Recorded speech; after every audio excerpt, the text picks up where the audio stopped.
ভালাই দিন না ব্যাপার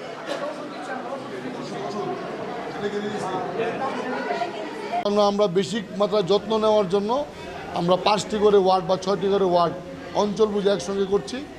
আমরা 33টা ওয়ার্ডে শেষ করব, আবার 33টা ওয়ার্ড শেষ হলে যদি কেউ বাদ যায় আবার সেন্ট্রালি একটা বিএমএলজি হসপিটালের ভিতরে করব।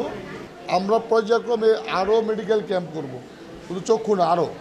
আমরা যেন এই সিটি কর্পোরেশনে যারা পিছিয়ে পড়া জনগোষ্ঠী, যারা আর্থিকভাবে অসচ্ছল জনগোষ্ঠী, তাদের দৌড়গোড়ায় চিকিৎসা সেবা পৌঁছে দেওয়ার জন্য মাননীয় প্রধানমন্ত্রী যে উদ্যোগ, যে পিছিয়ে পড়া সমাজটা যেন কোনোভাবেই তাদেরকে সবচেয়ে বেশি অ্যাড্রেস করে তাদেরকে আমাদের কাছাকাছি নিয়ে আসা, আমরা সেই উদ্দেশ্যে ময়মনসিংহ সিটি কর্পোরেশনে কাজ করছি।